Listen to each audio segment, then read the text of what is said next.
Hello again, and what is hip? And today I wanted to talk about my Nintendo Game Boy collection. So Game Boy Advance, Game Boy Color, original Game Boy, all of it kind of confined into one. And the Game Boy was really special because, you know, I grew up with the GameCube. That was the console of my generation. But our GameCube was kind of the unspoken rule is that it was kind of mine, but really it was a family system, so everybody got to play it. We set timers on the kitchen stove for an hour and a half so we would know when it was the other person's turn. But the Game Boy Advance was the first system that I really was able to call mine. I remember the day I got it, it was a Game Boy Advance SP, and my parents came home and it was either my birthday or maybe it wasn't a holiday at all, and they had gotten me the Game Boy Advance SP in this kind of bonus pack that also had a copy of Spyro the Dragon, and that was one of the happiest days of my young life. I don't remember really what it was like before I had a Game Boy Advance. You know, all my memories that I have really revolve around the Game Boy Advance, especially at that young age. And the Game Boy is one of those systems in my collection that I really haven't added too much to, so it's really been mainly preserved from when I was a kid, with an exception of a couple of titles. So here is my Game Boy collection, and as I drop it all over the floor, what better way to store your Game Boy games than a plastic bag? So as I'm sure many of you also can relate, I remember throwing my boxes away, and I definitely regret that now, but I did keep all of the manuals. I kept all the manuals in this bag, and I remember opening up my copies of games, popping out the game, popping out the little manual, and as well as the inserts, and then tossing the game in the trash. I remember doing this very clearly, which I'm both thankful that I kept all of the manuals, but also a little bummed that I threw the boxes away. It wasn't until I got a little bit older, towards the end of the Game Boy's life, where I started to keep the boxes, because that's when I really became involved with retro gaming, or collecting and preservation and stuff. So the Game Boy was really kind of the start of my collecting journey. It definitely has some of my earliest memories. So let's start with the newest, the most nostalgic for me, and those are the Game Boy Advance games. So unfortunately I sold my copy of Spyro, but the next game that I have very fond memories of buying was Mario and Luigi Superstar. And I remember going with my dad to GameStop, and this was back when they carried Game Boy Advance games. I think they might have been into the DS era by the time I got this. But I remember trading a bunch of my games in, and they had this in the glass case.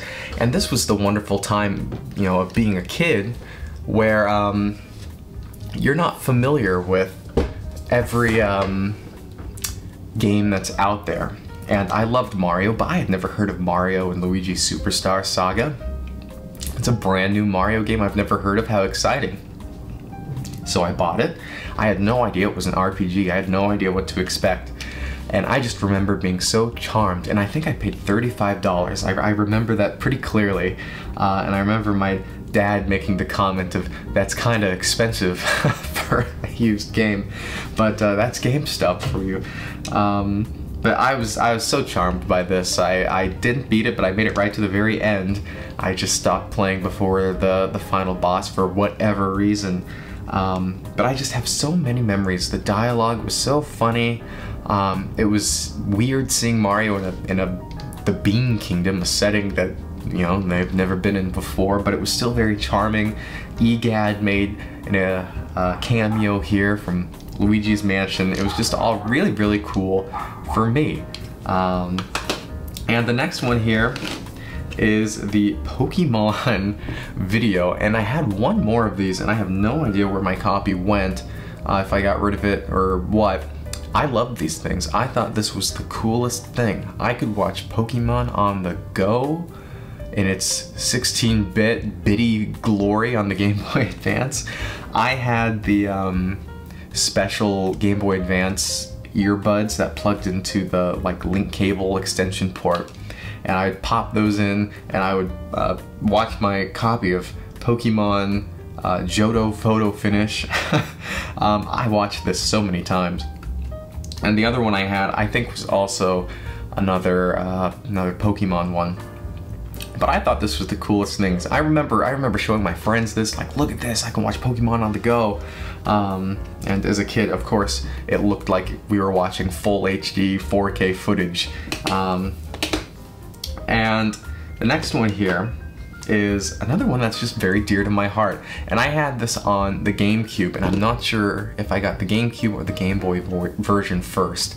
And that is Super Monkey Ball Jr. This is a very, very competent port of the original Super Monkey Ball. Yes, they got a couple of things out, but it's really fun to play, or that could be my nostalgia speaking. But I had so much fun playing this, so many happy times, so many frustrating times, especially using a D-pad instead of an analog stick. But I remember playing this on the GameCube, and when I would get bored of playing it on the GameCube, I'd pop it in my Game Boy Advance. It was almost like having a Switch back then, you know, wanting to just play it in bed rather than sitting on a couch playing it on the TV. But there was something really special about just playing this GameCube game on the go, and I really, really loved it. This is an interesting one. Now, Mario Party is a series that is very dear to my heart. I first had my experiences with Mario Party renting it from my local Hollywood Video, a video rental store, and Mario Party 4 was really the first Mario Party game that I have a lot of memories with. And I remember just wanting a copy of my own. And on the Game Boy, I was surprised, again, having no knowledge of what games were available, my parents got me a copy of Mario Party Advance. And I thought that this was going to be like all of the other Mario Party games. Well, I was sorely mistaken. Mario Party Advance is definitely a game all of its own. It does not follow the Mario Party multiplayer formula. It is pretty much a single-player adventure, and it's almost like a RPG board game kind of thing. There's like a story mode.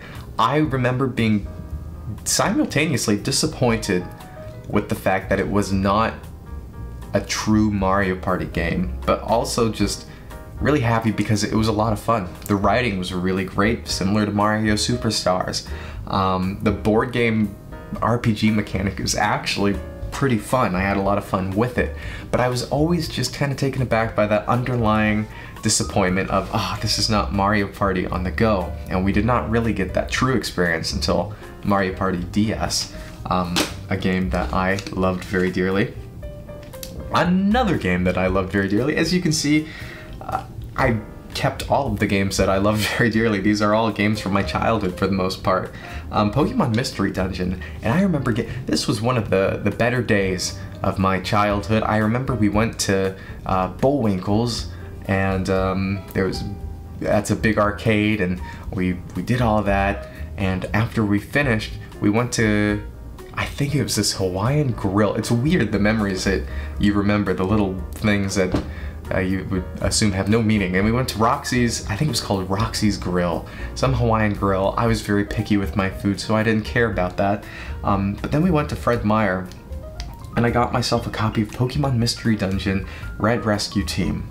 And at this point, I did not have a DS, so I was still very much in the Game Boy Advance ecosystem. I loved this game. It starts out with this little personality quiz thing that says, what kind of Pokemon are you? I loved that. You know, being this age, I really kind of imagined myself as being that Pokemon, as goofy as that sounds. And so I really connected quite deeply with a lot of the characters in this game. because again, I was kind of putting myself in player one's shoes, essentially. I think I was a Charizard or a Charmeleon or whatever it's called, and my partner Pokemon was a little Mudkip, and I loved him. I nicknamed him Muddy. I still have my save file on here, and it was kind of a hard game, especially towards the end, but I had put in so many hours, and I really just connected with all of the characters in this game. And it's a game that I hold very near and dear to my heart, and I'd go as far to say that this is probably my second favorite game on the Game Boy Advance system, just because of how meaningful it was for me as a kid. It was a wonderful escape. Mario Kart Super Circuit is an interesting one. So I have the box here. This was pretty much the first Game Boy game that I bought that I was like, I gotta keep the box for this. And this was I think the Game Boy Advance had pretty much been finished. They had stopped making games for it, but you could still buy them. And this was on Best Buy's website. It was also the first, might be the first game or one of the first games that I had ever bought online.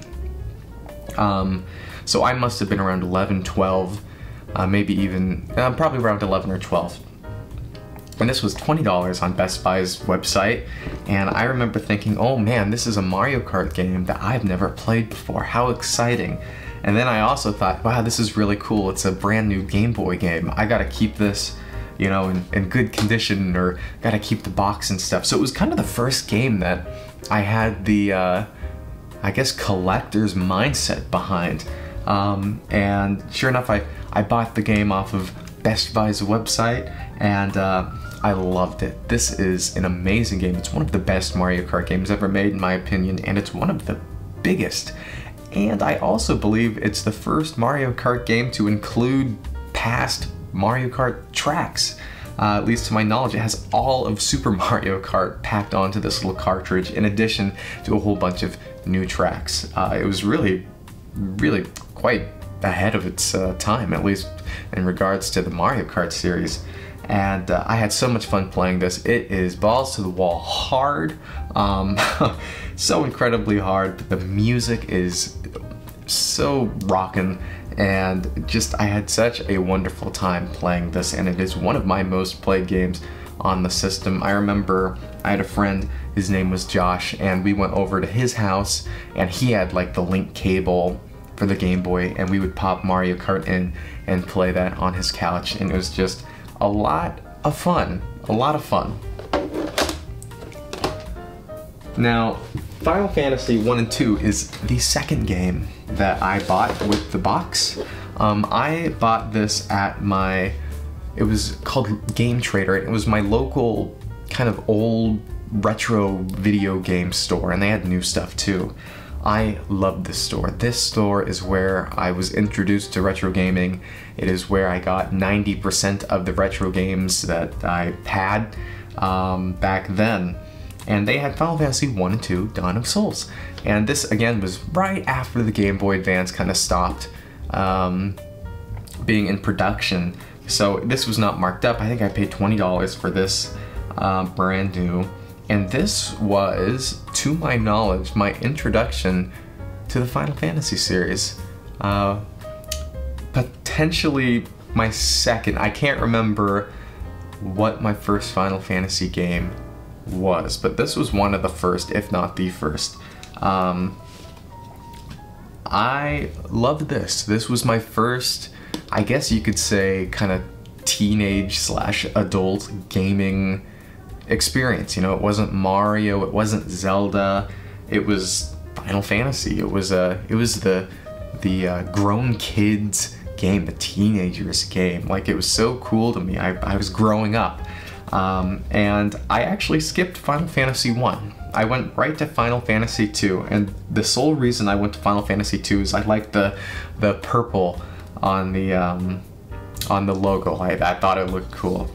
And so a lot of people have mixed opinions of Final Fantasy 2, but I really loved it. And that could very well be nostalgia. It had its quirks, but I remember you know, one of the ways that, or the only way you can really level up your character is by using the actions over and over. So if you want to level up a fire spell, you have to use fire over and over again. And one of the quickest ways to do that was to actually attack your own party members. And I remember thinking that was really stupid, even back then. But I just remember laying down on the couch and just going into battle after battle, attacking my own characters to try and level up these skills as quickly as possible, because it was a hard game, but a beautiful game nonetheless. And I actually still, to this day, have not played the first Final Fantasy on this cartridge, but I love this. It was the second game that I got with the box, and I remember the day I got it. I remember we were in this mall,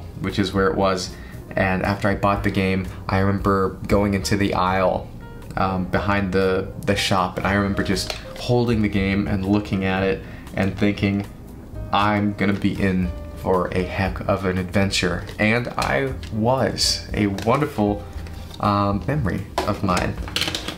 Now, these games, we'll get into the obvious one here in a little bit. Sonic Advance is actually a game that I did pick up relatively recently. I think I picked it up about a year ago.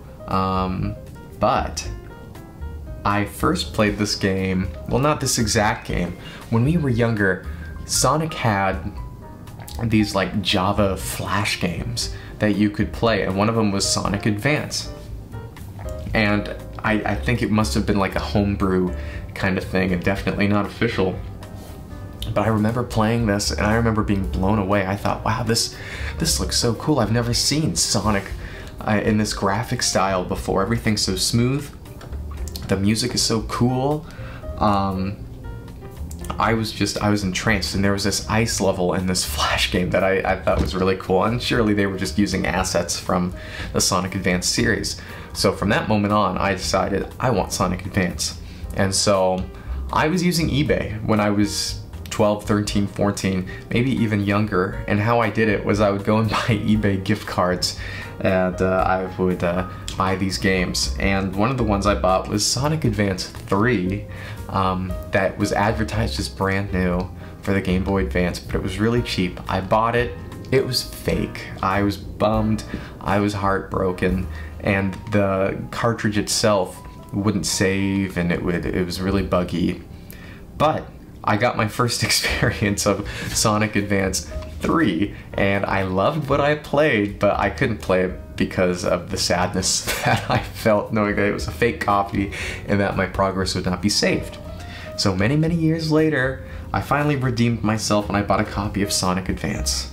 It's one of those fascinations I had as a kid, of a game I always wanted but I never got. And to finally play it for the first time was just a wonderful experience. Going through, playing those ice levels, hearing the music that I just would go on YouTube and listen to as a kid. It was just really, really cool. And a game that I'm very, very happy to have in my collection. Now, the next game here is The Sims 2 Pets. I actually found this box at a garage sale when I was a kid. I think it was $1 or something. And you may be wondering why you have a copy of Sims 2 Pets. Well, we had Sims 2 Pets on the GameCube, and to be quite honest, I loved that game. I had so much fun with the Sims 2 Pets on the GameCube. So, getting the Sims 2 Pets on the Game Boy Advance seemed like the next best option, you know? I got it, and I was sorely disappointed with the game that it was. You couldn't build your own house. There were so many limitations. The graphics were kind of really ugly, but it also had its charm. Like, you know, you could rent apartments, you could do some weird kind of jobs, and there was more story focused. And I still had a lot of fun with this game, even though I definitely did not enjoy it anywhere near as much as the Game Boy or the GameCube version. I had a lot of fun playing this, and I put a lot of hours into The Sims 2 Pets. I remember you could pick up pet poop, and that was one of the best things you could do because it paid you a lot of money.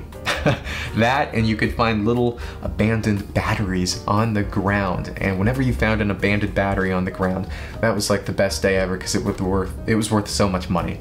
The things that you remember. But The Sims 2 Pet was an interesting one, but one that I enjoyed nonetheless. Now, Harvest Moon, Friends of Mineral Town. This is a game that I had wanted for many, many years. I had Harvest Moon, A Wonderful Life on the GameCube, and that was one of my favorite games. And there was a section where you could go over this mountain, but you needed a GameCube to Game Boy Advance link cable and a copy of Harvest Moon, Friends of Mineral Town. And I didn't have that. I didn't have either. And so I was always left wondering, man, what is beyond this hill? And, you know, as I got older now, I realized it really wasn't anything that cool. But as a kid, I didn't know, and I didn't even think about looking it up. So it was this mystical just thing that I could never experience. So as I got older, a little older, I think I was still pretty young, I did get Harvest Moon Friends of Mineral Town, and I did not like it that much. It was nothing like A Wonderful Life. It was kind of hard, and it was very reminiscent to the Super Nintendo version, granted with a lot more things to do. But I was not drawn to it, and even now I'm still not really drawn to this game. And so I don't know what happened to that copy. I know I have it. This is actually a sealed copy. It's my only sealed Game Boy Advance game. I don't really go out of my way to collect seals, but the seal is so bad on this, it was super cheap. I think I paid $30-ish or so for this. But I just had to have it because I love Harvest Moon, and Harvest Moon Friends of Mineral Town was still an interesting game for me, even though I didn't love it. Just that fascination of what lies beyond the mountain was always made this game so mythical and magical to me. This is a newer pickup. I got this because it was really cheap. This is more Friends of Mineral Town. Basically the same thing as Friends of Mineral Town, except you get to play as a female. This was really cheap. It was about $30, and so I had to pick it up for that. And another recent pickup, this is Tactics Ogre, and I still have not played this game, but I do intend to. It's a tactical strategy RPG, one of my favorite genres. I've heard really great things about this game. And again, I got this for really cheap too, which is why I picked it up. Most of the time I don't go for the boxes for Game Boy games because they're just so expensive, and 90% of my collection is just cartridge only. Now, my favorite game on the system is Pokemon Emerald. This is not my original childhood copy. I actually picked this up relatively recently. It's pretty beat up, but I got it for a good price, and that's why I was finally able to make the jump. But Pokemon Emerald, I invested 100+ hours into this game as a kid. We had a little Pokemon club, and we would meet in the library before elementary school started every single morning, and we would trade Pokemon cards, and we would talk about our adventures in the Pokemon games. And I was the odd one out, because my first Pokemon game was Pokemon Emerald.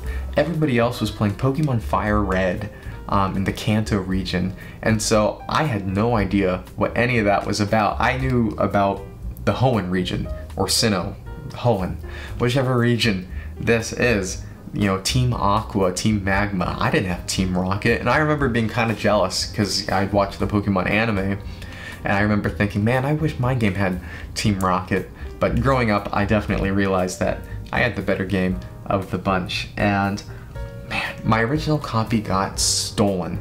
One of my friends at the time, it was right before summer vacation, it was the end of 5th grade, we were going into middle school, and my friend said, hey, if you give me your Pokemon Emerald, I have a Game Shark or something, and I can hack it, and I could put all the Pokemon on it. I thought it was really cool, and he was my friend, so I said, yeah, you can have my game for the summer. And after the summer, he never gave my game back. Oh my gosh, I was peeved. And I would bug him and bug him and bug him, and he'd come up with an excuse after excuse after excuse. And I never got my original game back. And to this day, I'm heartbroken by it, because that was my original copy. And that, you know, I'm so glad to have another copy of this finally. I got this like last year, but it will never replace just the original save data, you know, and my original copy, which is now long lost. Well, hopefully it's not lost. Hopefully he's enjoying it still. I'd like it to have some sort of enjoyment. But that is my Game Boy Advance collection. Not a whole lot. Again, I had more, but I had sold a bunch of these, you know, when I was younger, to GameStop and Game Trader to get more and more games, as we all do. But that's the vast majority, and the ones that I kept are the games that definitely meant the most to me as a kid. Okay, so moving on to the original Game Boy. Now, the original Game Boy had pretty much the same amount of impact on me as the Game Boy Advance did, because the Game Boy Advance was my first system, but it could play all of the older original Game Boy and Game Boy Color games. And my friend Josh, his older brother, had a huge collection of original Game Boy games, because that was the system he grew up with. And so, because of that, whenever I went over to Josh's house, he had all these games, and we would always sit on his couch and grab his big plastic bag full of Game Boy games and pop them in and try them out. And I remember just being so excited, because these were games of characters that I loved, like Mario and Zelda. These were new experiences that I had never seen before, new games with my favorite characters that I've never experienced. And so that was the coolest thing to me. So I would go out and look for these Game Boy games, and back then it was pretty easy to find Game Boy games at garage sales. I was very into garage sales when I was around 10 to 12, 13 years old. And one of the first games that I went out and found was actually at my neighbor's house. And that is Pokemon Yellow. I actually have two copies of this. Both are not my original copies. I don't know where my original copy went, but she was kind of the older, cool neighbor. I thought she was the coolest. Her name was Jennifer, and her house, they were selling these or Pokemon Yellow at their garage sale. And I paid a couple bucks for this. I think maybe they were her older brothers. But I remember that same day, I was so excited I found these. I went home, grabbed my Game Boy Advance, popped it in, and I fell in love. Pokemon Yellow became my second favorite Pokemon game, right behind Pokemon Emerald. I mean, you had this little Pikachu follow you around. I thought it was the coolest thing. It was like living the Pokemon anime, and that was cool. That was really cool to me, because I had Pokemon Emerald. I didn't have Pokemon Fire Red, so this was my second second Pokemon game. So this was my first experience in the Kanto region. And I remember being taken back a little bit by the graphics. I was like, ooh, those Pokemon look kind of weird. But I got over that real quickly. It's really interesting how, when I was younger anyway, to me, graphics really didn't matter that much. And I know today, a lot of the younger kids do care about graphics. It's very interesting to think about, because I didn't think anything about graphics when I was younger. Although I was blown away when I saw graphics that looked good. But Pokemon Yellow was a wonderful experience for me. Moving on from Pokemon Yellow, at that same garage sale, I believe I got a copy of Pokemon Gold. And unfortunately, the save battery was kind of not working, so it wouldn't save my game, so I didn't really get to experience it. So what I did is I went to my local game trader, and I bought a copy of Pokemon Silver to experience the Johto region with a saved battery. And of course I fell in love with it. I did not enjoy it as much as Pokemon Yellow, but I remember getting to the end of the game and then it opening up a whole nother region, that region being Kanto. There were two regions in one. I was shocked. I was blown away. And I really did love this game. The graphics were better. There really was a lot more to do, and technically, on a technical level, it is the better game of the two. But there was something about having that Pikachu follow you around that I found quite endearing. Another game I picked up at that game trader was Legend of Zelda Oracle of Ages. This was my very first, I believe to be my very first handheld Zelda game. I could be wrong, but I'm pretty sure I'm right. This was a magical game, man. That opening cutscene was so beautiful, and I remember thinking this looks really good for a Game Boy game. And I thought the cartridge looked really cool too. The music was great. The story was really charming. I need to go back and play through this again because I don't think I ever beat it. But I remember thinking the whole instrument thing was really cool, and the time thing was awesome because it reminded me of Ocarina of Time. And again, I just remember hours and hours sitting on my couch playing Legend of Zelda Oracle of Ages. Now, those are all of my original Game Boy games. Oh, actually, no, that's not true. That's not true. Solar Striker. I got this in my game trader, and the reason why I got this was because it was $4 or $5. I remember asking the guy, what do you have that's really cheap? Because again, I was a little kid, not a lot of money, and he said Solar Striker, and he said it was pretty good. And sure enough, it was really good. It's incredibly short. It was a launch title, or one of the launch title games for the original Game Boy. And it's hard too, but it was really a lot of fun. You can beat the whole game in probably about 15-20 minutes. It's really, really short. But it's really, really repetitive. And because of that, I put many hours into Solar Strikers, and for $3 to $5, can't go wrong.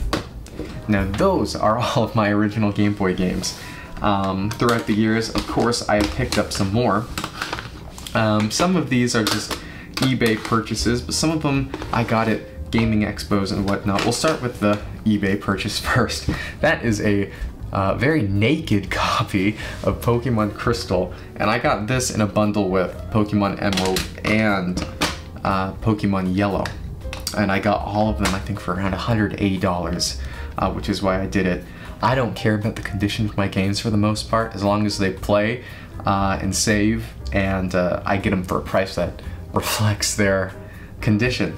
But Pokemon Crystal, my friend had a copy of this, Josh, and I remember thinking the cartridge was so cool, and I wanted a copy of my own, and I heard that it was better than Silver and Gold. I haven't really played through this, but it's nice to kind of solve that childhood dream that I had. Dragon Warrior 3, I got this at the Portland Retro Gaming Expo, but their little swap meet in January, and this was a couple years back, and it came with the manual too. I haven't played it. I've wanted to play Dragon Warrior 3. I also have it on the NES, but I'm holding off because of the HD 2D remake, even though it's really hard because I really wanted to play the Game Boy version. But one that I'm very excited to play when that game does come out. This was also an eBay purchase. I got this with a couple of other games that I had sold. This is Legend of Zelda Link's Awakening. I really wanted an original copy after playing through the Switch version, which I fell in love with, one of my favorite games of all time. So I wanted to go and get an original copy for the Game Boy, and I have played through a bit of this as well. And playing it on the original, well, Game Boy Advance screen, there's just a bunch of charm. There's a lot of charm there, and the music is also just as magical as the Switch version. A great game, and one I highly recommend you pick up, whether it's the original or the remake. Once again, an eBay purchase a couple years back. This is Dragon Warrior 1 and 2. I got this, I think it was my junior year of undergraduate college. Maybe it was my senior year. And I was really thinking back to my times playing Dragon Warrior on the NES. And I wanted to experience that again because I didn't have my Nintendo with me at the time. So I went on eBay and I found a copy of Dragon Warrior 1 and 2, and popped it in, and I played through the majority of Dragon Warrior 1 in that weekend. I had so much fun going back playing this game on the Game Boy Advance, and I was actually doing so on my Game Boy Color, and it was just a really wonderful little glimpse into the past. I had a great time. It was much easier than the NES version, but that's a blessing, I swear. I haven't played through the second one yet, but I do plan on doing so. But this is a really, really well done port of the original Dragon Warrior. But now with the HD 2D remake being announced for these two, I might wait for those before I delve into the second Dragon Warrior. Last eBay purchase. This is Rayman. I didn't have much fun with this. It came in a bundle. It's a platformer. I couldn't really get into it. Monopoly. This game was a lot more fun than I expected, and you may be wondering, why do you have a story to go alongside Monopoly? Well, let me tell you. So it was back my undergraduate years of college. I was in New York, and I had just bought I think it was a Game Boy Pocket. Yes, it was the Game Boy Pocket, and I'll show you that in just a minute. And I had no games to test this system out. I didn't know if it worked. So I was just on Google looking for game stores in the New York area, and there aren't that many, but there was one that I don't think is around anymore. I went there and I was just looking for the cheapest Game Boy game. And this was it. It was $5. And I got this strictly to test out this Game Boy Pocket that I got. And I remember walking home and sitting on the subway, and I had the Game Boy Pocket with me, and I popped it in. Sure enough, it worked. The system worked, and I just played Monopoly for the whole train ride home. And I had a lot of fun. And then when I got home, I popped it in again, and I played more Monopoly. This was a really competent port of the Monopoly board game. I love the Monopoly board game, but I was not expecting the Game Boy version to be that good. And the thing about a lot of Monopoly games being ported onto systems is they have so many animations, and it takes forever for everybody's turn to go by because of all these really long, extended animations. This doesn't have any of that. It's very quick. So a really, really wonderful port of Monopoly. And if you like the game Monopoly, I recommend it. This wouldn't be a Game Boy collection without showing you my actual Game Boys. So this Game Boy I got from the Portland Retro Gaming Expo swap meet, and this is a Japanese Game Boy Color, and I actually got this from John Riggs, and I think I got it for like $35 or $40 back when gaming was a little cheaper before COVID. Who would have?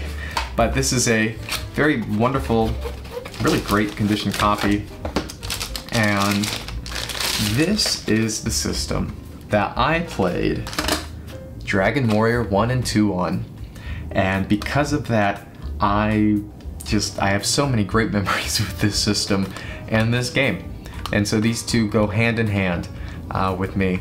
And yeah, it was also just really cool going back and playing a Game Boy Color, because I had never owned a Game Boy Color. I had played a Game Boy Color at my friend Josh's house because he had all of that stuff, but I never had one of my own. And so it was nice to finally have one of those in my collection. Definitely not my preferred way to play, but still really cool nonetheless. Now the next one here is an eBay purchase that I regret. This is a Game Boy Pocket with the box and the instructions and all of that. Unfortunately, I bought it is untested, and the screen is kind of, well, let's see if I can even turn it on. The screen has that dreaded little... It doesn't work. The screen doesn't work that well. You could still technically play on it, but yeah, you know, I probably overpaid for it a little bit too. This was, I think it was during COVID or right after. So because of that, gaming prices were inflated and just, yeah. But it's cool display piece nonetheless. But my favorite Game Boy that I have, at least of the original Game Boys, is this Game Boy Pocket, and it's a limited edition ice blue. And I don't know the history behind this. I got this off eBay for like 60, 50 bucks, and it's seen better days. It's not in the best condition.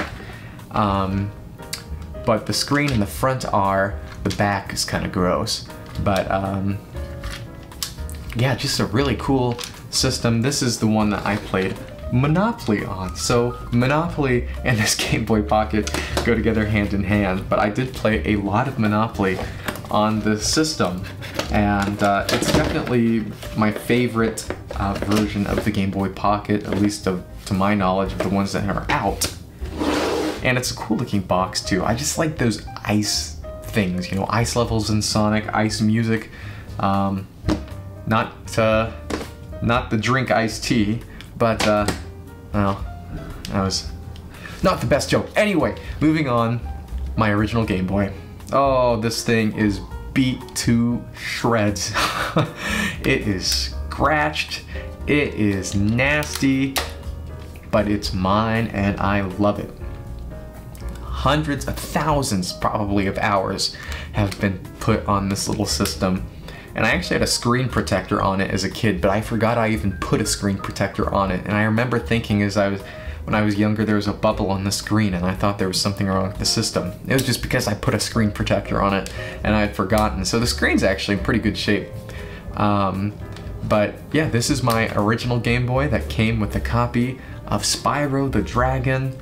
I've dropped this so many times, it is cracked. I've thought about doing a shell replacement, but I don't think I'm going to, because it's my original. It's my original, and I usually take better care of my things, but again, I got this when I was so little.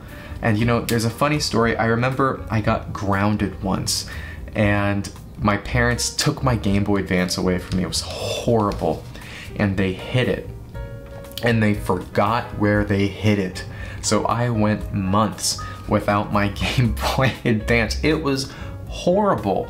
And then one day, while I was looking around the house, I found the Game Boy Advance hidden like high on a shelf in the back somewhere. But yeah, that was just a funny thing. I love this thing. I love my Game Boy, and I loved my time with the Game Boy and the games, and it was my first system that was truly mine. A system that my siblings had to ask if they could use rather than just playing their own free will. And it was also my first introduction into Final Fantasy and kind of delving into the more adult side of games. And it was just a wonderful experience, and I'm so happy that I was able to grow up with the Game Boy Advance. But there you have it. It was a longer video, but I hope you enjoyed it, and if you sat through the whole thing, thank you so much for watching. Do you have any memories with the Game Boy? Did you grow up with the Game Boy Advance, or the original, or maybe the DS, or maybe you're first discovering the Game Boy now? Let me know in the comments below. But as always, thank you guys so much for watching. Have a good one.